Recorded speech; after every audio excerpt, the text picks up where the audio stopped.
The second season of Is This a Zombie was a pleasant surprise, as I was not expecting to enjoy myself, given the fact that I didn't like the first episodes, and the show seemed to be a cheap knockoff, with not much of a story, and random cat interactions with little to no development. If you lose, darling, you'll pay double, not with your wallet, but with your body. Well, all that is kinda true. However, the anime is executed in such a fun, engaging manner. It was hard for me not to appreciate the effort and creativity they put into these episodes. But surely I'm the only one you want to do naughty things with, right? This season suffers from the syndrome most other early harem anime are plagued with. To have a nonsensical sequel, which barely follows some chapters from the source material, and it's basically just an excuse to use the popularity of the anime adaptation to advertise the manga it was based on. You tell me if this outfit was too much, right? It's just, I'm a little self-conscious about how short the skirt is. Many legendary harem titles have sadly been subject to this predicament, like Heaven Lost Property, Makan Key, or better yet, Rosario Vampire. The second season of any of these titles made the original look like a masterpiece in comparison. Is This a Zombie of the Dead is more of the same stupidity and exaggerated humor of the first entry in the franchise. Perhaps we'll improvise a song. Tinkle, tinkle, little... We're not trying to teach you how to drop a friggin' deuce!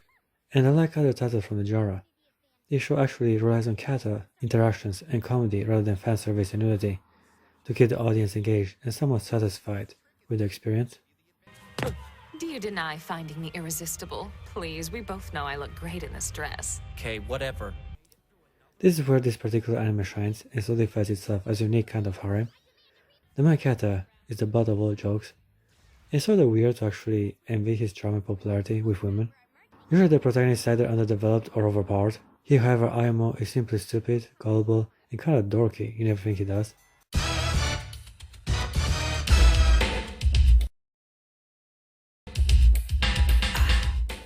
It is hard not to sympathize with his efforts in staying alive and safe from all these crazy, hot, dangerous girls who surround him.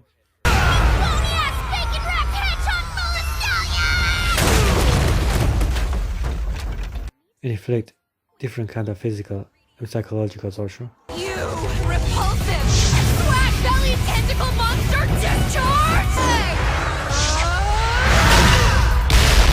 Ayamo stays positive and optimistic, no matter how hard and dangerous his current predicament might be.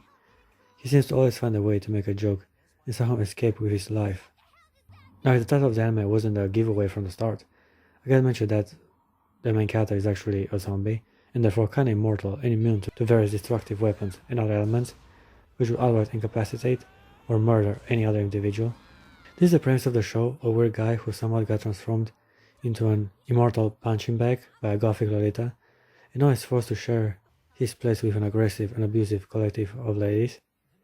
We have a chainsaw magical girl and a vampire ninja who torment his life and allow him no time to rest in between being beaten up by monsters and being dominated by his harem. And by decent, you mean? Just keep an eye on the maggot so he doesn't try to violate Lady Hellscythe. Now, having a masochist main character ain't that much of originality, but having the harem king endure so much pain and humiliation throughout the series is something I mostly find in this anime, or at least to this eccentric, unbearable extent. Think about it. The first episode says Ayamo be turned into a magical girl in front of the whole school. Not only that, but the chainsaw breaks and he is shamelessly exposed in front of everyone, with no means of erasing their memories.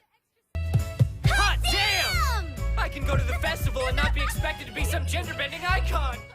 Wow, nasty stuff has happened to him before, and public humiliation is no stranger to his personality, but not being able to make people forget about it is a brand new challenge and tragedy Ayamo has to face in his painful journey of coexisting with an abusive harem. I kinda like it when an anime shows us the downside of living alongside four beautiful girls, and it's actually the best alternative to being a shut-in, but still, I guess he's getting some nip slip and action on the side, right? Well, not really, because these girls like to stay covered and show little to no titties in both seasons. This was a major disappointment for me. Be gentle with me, love. I'm delicate. so sorry! I didn't mean to hurt you! I much prefer harem with nudity and panty shots, rather than just classic archetypes and weird personalities. But the overall concept and fun execution of the show make the experience enjoyable even without the much needed fan service and female skin exposure. What's going on here? And why are you dressed like that? As I was saying, they much nudity or bare bouncy breasts to stare at, except if you count the bathing scene of the vampire ninja hideout. This was a pretty decent way of developing some character and give us some insight on the creed of these warrior ladies, also getting to know their bodies a bit better. Yeah, not even I can anticipate the shape of its choosing when the beast becomes manifest. What it wants is unknown. No more annoying fabric or underwear to stand in the way of my appetite. Please, darling, I'm so terribly cold. Won't you kindly warm me with your strong, manly touch? This is as good of a chance as any to properly introduce some of the ninja vampire girls who have fallen in love with our tormented and beaten up main character. I'll start with the sword lady, big-breasted tsundere archetype, Seraphim. She's the one I like the least given her aggressive attitude and condescending demeanor. Seraphim is way too hostile towards Aimo, and her tomboyish attitude is not used to the extent of its potential. Take Yuna and the Hale Hot Springs for example. Sagir Ameno is basically the same character, and yet she is way more feminine and attractive than Seraphim. I will not front if you think they differ, but Sagir is portrayed as tough and disciplined, also insecure of her femininity, which makes her blush whenever she has to interact with the protagonist. Her struggle with her feminine side was a necessary gimmick to develop a tough female warrior into a fine, succulent woman. As we're on the subject of women and ass, let's talk about Saravati, who seems to be the leader of the vampire ninjas from this area. She's a singer and has gained quite a popularity among commoners, given her brash approach and demanding presence.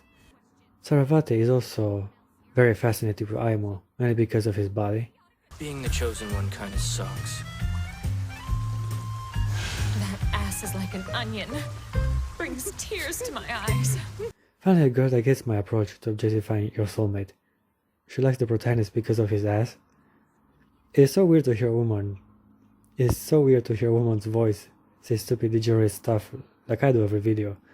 Kinda makes me want to reconsider my language, as I hear the depravity coming out from her. Alright, world. Prepare to be astonished. But again, then the channel will lose its flavor and originality. So I stick with my objectification of women instead. It is what Saravati would have wanted me to do.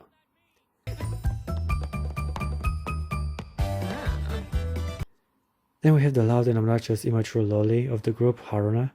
She's the first widow to cause a lot of harm and mayhem to Aimo, as she turned him into a magical girl after trying to split him up with her chainsaw. Step aside, high IQ to the rescue. Dirty pervert!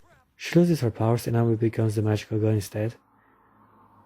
Kinda like Bleach, but not as cool and way more questionable in design and purpose.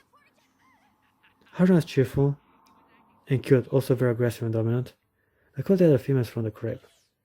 I guess she's fine enough for me to give her temperament a pass and enjoy that pretty body of hers. Also at the end of season 1, we actually get to see her titties. They're not much when it comes to size, but still, the little nudity this show offers comes from Haruna's petite figure. Yuki Yoshida is the girl who considers herself to be married to the protagonist, kinda like Laura from Infinite Stratos, but less territorial and way more shy and insecure. Now back it up like a diesel truck. Bam! Tell me that wasn't secret recipe. I've seen decapitated chickens with better moves than you, Maelstrom. Also, Kyoko is the psychopathic magical girl Kurumi Tokisaki, a ripoff. She is crazy and dangerous, and a clear copycat of the legendary Gothic Lolita from the Data Life franchise. Haven't had coffee in a while. All they gave me was water in that godforsaken. Here we are, finally, it's time to talk about the main wife of the series, and the reason I like this series to begin with. Hellscythe is a silent Gothic Lolita who communicates for writing alone. She's being voiced by various special guests, and in the dub version, she gets the hottest female voice actors in the industry. The world needed to know the real you. I couldn't just stand on the sidelines and let the rumor mill grind you to pulp. I've never been part of a group thing before. I hope we end up together. Don't worry.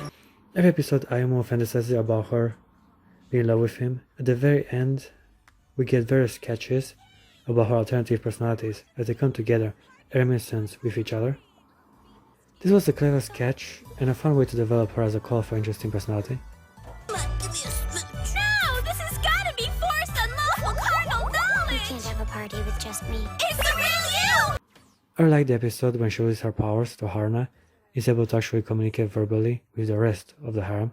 It was a rare opportunity for the original to have an opinion on the matter. It's not much of a fashion statement, but that getup really is the best way to keep your power from going haywire. I give It Is a Zombie of the Dead a generous 8 out of 10. This was a pleasant surprise for a somewhat uninspired sequel. This is an unfortunate situation. Tell me why it shouldn't become a painful one for you as well. Right. It's kind of a heartwarming story, actually.